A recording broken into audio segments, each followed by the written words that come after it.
Hola, ¿qué tal compañeros? Mi nombre es Joiner Estipera Cardona, estudio Ingeniería Mecatrónica en la Universidad de Pamplona, norte de Santander. El día de hoy me acompañará en el desarrollo de este video que hace parte del taller práctico del área de cálculo multivariable, en lo cual nos han pedido leer la sección 9.1 y 9.2 de nuestro libro guía Louis Loyton, en este caso la novena edición, de los cuales seleccionaremos el ejercicio 33 y el ejercicio 26 respectivamente, como vemos en pantalla, para desarrollarlos de forma manual y computacional. Adicional a eso, un video el cual están viendo donde compararemos estas dos formas de desarrollarlos y daremos una conclusión. Adicional a eso, seleccionaremos un ejemplo de cada sección para solucionarlo y desarrollarlo. Como podemos ver, el ejercicio 33 nos pide trazar en la graficadora la hipocicloide del ejercicio 32, la cual podemos ver que en el ejercicio 32 nos dan las ecuaciones paramétricas de x y y, las cuales vamos a transcribir porque en este ejercicio nos pide evaluarlas con un intervalo de t de menos pi a pi con a igual a 6, b igual a 2 y a igual a 12 y b igual a 2. Entonces vemos que es bastante sencillo, simplemente cogemos las ecuaciones que vimos en el ejercicio 32 y las evaluamos en los intervalos y los valores de a y b que nos están dando. Empezaremos con los valores de a igual a 6 y b igual a 2. Como podemos ver en pantalla, es bastante sencillo, simplemente reemplazamos en la ecuación los valores, hacemos la resta de 6 y 2 para la que dice coseno, hacemos la resta de 6 y 2 dividido por 2 para la que tiene 2 coseno. Vemos que nos queda 4 coseno de t y 2 coseno de la división de 4 sobre 2 por t. De ahí sacamos factor común y nos queda la siguiente ecuación. Y el proceso de y es exactamente el mismo, solo que cambiamos seno y nos quedan estas dos ecuaciones. Las evaluamos en el intervalo de menos pi a pi. Yo elegí los intervalos de menos pi, 0 y pi, que nos ha dado estos puntos, que como podemos ver son dos puntos de intersección en la recta x, como se puede apreciar en esta gráfica. Ahora, utilizando los valores de a igual a 12 y b igual a 2, hacemos lo mismo. Esta vez empecé con y porque en la pasada inicié con x, y podemos ver que es lo mismo. Reemplazamos los valores, hacemos la resta de 12 menos 2. En el segundo término hacemos la resta de 12 menos 2, dividimos sobre 2. Y a eso le podemos sacar factor común, nuevamente es 2. Y nos quedan estas dos ecuaciones, las cuales vamos a evaluar en los intervalos nuevamente de pi a pi. Pero adicionalmente en este le he puesto otros dos puntos que van a ser menos pi medios y pi medios, lo cual vamos a complementar ahora que muestre la actividad desarrollada en GeoGebra. Ahora le daremos animación a nuestras funciones para que nos dé la gráfica de la hipocicloide para compararla con los valores que nos dio de forma manual. Como podemos ver, si graficamos los puntos de corte que nos dio de forma manual, tenemos puntos de corte en el eje Y iguales a 8 a menos 8 y en el eje X de menos 12 a 12. Vamos a compararlo con la figura que se nos formó y como podemos ver, los puntos de corte que nos muestra esta figura son exactamente los mismos que tuvimos en forma manual. Ahora detendremos esta animación para animarla de los otros valores de a igual a 6 y b igual a 2. Ahora solo nos queda animar la gráfica. Vamos a ver los valores que nos dio para los valores de a igual a 6 y b igual a 2, que fueron menos 2 y 6 en el eje X. Aquí como podemos ver los tenemos graficados. Ahora vamos a comparar con la gráfica. Efectivamente vemos que estos dos puntos los encontramos aquí en la figura que nos arroja el programa, y de esto podemos concluir varias cosas. Por ejemplo, que el número de cúspides en este caso es 3 con un radio de 6 y en el anterior era 6 con un radio de 12. Entonces podemos decir que dependiendo del radio mayor, si va creciendo, ese número de cúspides va aumentando, y lo contrario podemos decir del radio inferior, de la circunferencia que va girando adentro. Si este radio disminuye, el número también va a aumentar, y lo contrario, si aumenta, el número va a disminuir. En la sesión 9.1 escogí el ejemplo ilustrativo 2, puesto que es de gran importancia entenderlo para poder realizar el ejercicio 26 de la 9.2. En este ejercicio nos enseñan a parametrizar las ecuaciones puesto que nos describan el comportamiento de un punto P que inicia como en la gráfica 1 y haciendo girar esta circunferencia nos quedaría como en la gráfica 2, y de ahí podemos ver que si eliminamos esta circunferencia llegaríamos a la gráfica 3, de la cual podemos deducir que P se puede descomponer en componentes en X y en Y. ¿Cómo haríamos esto? Vemos que hay una distancia de 0 a T, ¿cierto? Esta distancia de 0 a T, si la restamos a la distancia de PA, nos daría el punto o la componente en X. Lo mismo en Y. La distancia de T a C menos la distancia de A a C nos daría la componente en Y. Con esto ya podemos componer el punto, el cual vemos aquí abajo, que es exactamente lo mismo de arriba, solo que escrito en forma de vector.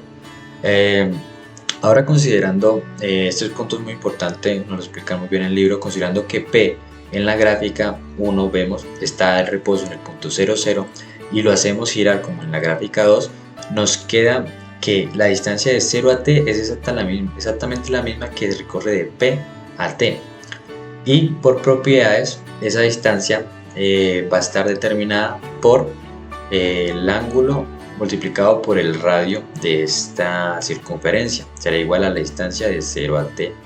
De esto podemos sacar varias conjeturas utilizando, por ejemplo, seno, ya que tenemos aquí un triángulo. Podemos hacer que seno del ángulo es igual a coseno opuesto sobre hipotenusa, pero el coseno opuesto del ángulo es distancia de P a A y la hipotenusa es igual al radio. Aquí vemos, reemplazamos los valores y si despejamos nos queda que distancia de P a A es igual al radio por seno del ángulo. Y lo mismo podemos hacer con distancia de A a C, que nos quedaría que distancia de A a C es igual a R coseno del ángulo. Por último, para hallar la distancia de T a C, usaremos pues la gráfica donde nos damos cuenta en la 2 que el punto C al punto T es el radio de la función, entonces distancia de T a C es igual al radio. Con esto ya tenemos los 4 valores que necesitamos y los cuales vamos a reemplazar en la primera ecuación que nos salió en punto P, y nos quedaría esta ecuación de acá abajo, con la cual ya podemos graficar en los intervalos que nos dieron, que en este caso es de 0 a 2pi. Si reemplazamos estos valores en la ecuación, como vemos debajo de la gráfica 3, vemos que nos queda el punto 0.0, que es el primer punto que está en la gráfica de acá abajo, hecha lapicero por mí. Y si reemplazamos, por ejemplo, el punto pi, nos queda que el punto en ese intervalo ya igual a rpi en x, que sería aquí en el punto, y en y sería 2r. Este 2r es una propiedad y la está cumpliendo, entonces nos quiere decir que hicimos bien las cosas. Por último, reemplazamos en 2pi y nos queda que en x es igual a r2pi y en y es 0. Para resolver el ejercicio 26 de la sección 9.2, utilicemos como guía el ejercicio ilustrativo número 2 de la sección pasada.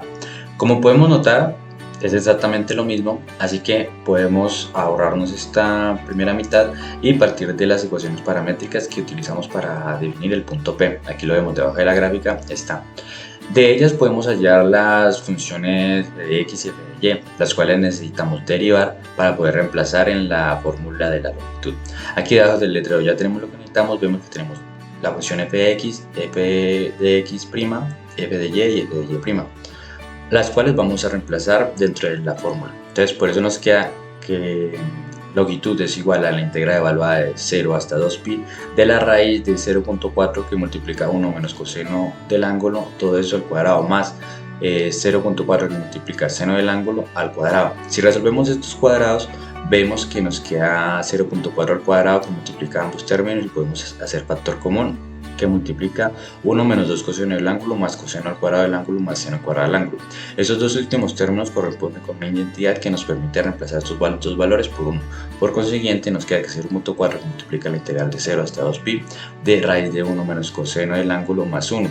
Esos dos términos semejantes los podemos sumar y nos queda 2 menos 2 coseno del ángulo, lo cual nos permitiría factorizar el número 2 y sacarlo de la raíz porque es una multiplicación. Por eso nos queda 0.4 que multiplica la integral evaluada de 0 a 2pi, que multiplica raíz de 2 por raíz de 1 menos coseno del ángulo, que nos queda solo 1 menos coseno del ángulo dentro de la raíz para integrar. Esa expresión que tenemos ahí la podemos solucionar utilizando la siguiente entidad. Seno cuadrado del ángulo sobre 2 es igual a 1 menos coseno del ángulo sobre 2. ¿Qué tenemos que hacer? Ese 2 que está dividiendo 1 menos coseno del ángulo lo pasamos a multiplicar para que nos quede exactamente la misma expresión que tenemos acá arriba, como podemos notar. Ahora sí, podemos reescribirla y poner, en vez de 1 menos coseno del ángulo, poner 2 por seno cuadrado del ángulo sobre 2. Como podemos ver, nuevamente tenemos una multiplicación que nos permite separar el 2 del seno cuadrado del ángulo sobre 2. Y como raíz de 2 es una constante, podemos sacarla y eliminar la raíz de seno con su cuadrado.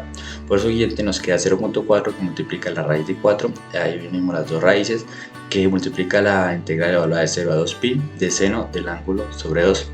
Ya como vemos, esta última integral la podemos solucionar con el método de sustitución, donde u es el ángulo sobre 2 y 2 de u es igual a 1 de x de ángulo, sobre diferencial del ángulo. Por consiguiente, reemplazamos y derivamos la expresión, o integramos la expresión y nos queda 0.4 que multiplica por 2, que multiplica menos coseno evaluado multiplicado por 2 evaluado de 0 a pi. Como vemos, ese 2 es una constante, lo puedo multiplicar con el 2 que tengo afuera y nos queda 0.4 por 4. Eso viene siendo 1.6, que multiplica menos coseno de pi menos coseno de 0. El menos coseno de pi nos da 1 y menos coseno de 0 nos da menos 1, pero como está precedido por un menos, sus signos se cambian y se suman estos dos, quedando los 1.6 multiplicado por 2, que nos da 3.2. Ahora, por último, dividimos la distancia total, que es 50 metros, más el perímetro de la rueda que va girando, y así nos da el número de vueltas exactas que da hasta llegar a 50 pi, que es 62.5. Ese número de vueltas lo multiplicamos por 3.2, que es la distancia que recorre la tachuela en una rueda completa, y nos da 200 metros. El ejemplo que hemos escogido de la sección 9.2 es el correspondiente al teorema 9.2.3, que nos permite calcular la longitud de arco, pero esta vez lo usaremos para calcular la longitud de la circunferencia. Por consiguiente, usamos las ecuaciones que nos dan y las reemplazamos en la fórmula de la longitud, por lo que nos queda que L es igual a la integral evaluada de 0 a 2pi de raíz de a que multiplica seno de t elevado al cuadrado más a que multiplica coseno t elevado al cuadrado. Si resolvemos estas potencias, vemos que a al cuadrado nos queda como factor común, por consiguiente a al cuadrado factor común de seno de cuadrado de t más coseno cuadrado de t. Este que está dentro del paréntesis es igual a la entidad que usamos en el ejercicio anterior, por lo tanto lo usamos y simplificamos pasos. Por eso nos queda que L es igual a la integral evaluada de 0 a 2pi de raíz de a al cuadrado. Como vemos, la raíz con el cuadrado con la potencia se pueden eliminar y nos queda que L es igual a a por t evaluado de 0 a 2pi. Por consiguiente, la respuesta final es a por 2pi. Si usamos esta respuesta y reemplazamos en a el radio de la rueda del ejercicio 26, nos da 2.51. ¿Cómo podemos entender mejor estos resultados? Nos trasladaremos a la aplicación GeoGebra, donde ya tengo animada el recorrido de la tachuela. Como podemos ver, va dejando semicircunferencias conforme la rueda va avanzando. Pero, ¿qué pasa? Si yo me alejo, se desaparece. Entonces nos iremos a la captura que ya tomé, donde se aprecia el comportamiento total, que va de 0 a 157.07 metros, que es la equivalencia de 50 pi metros. Ahora, ese es el primer valor que nos da el ejercicio. Los obtenidos son 2.51, que si vemos aquí es el recorrido que hay, donde toca inicialmente la tachuela y donde gira y vuelve a tocar aquí en este punto. Ese sería el recorrido de X. Y el recorrido que vale esta circunferencia es el otro que obtuvimos en el ejercicio 62, que es el de 3.2. Ahora, si contamos el número de circunferencias que hay hasta llegar a 157.07, va a dar 62.5, que son exactamente los mismos valores que tuvimos en el método analítico. Como podemos ver, son conformes con los obtenidos del método gráfico.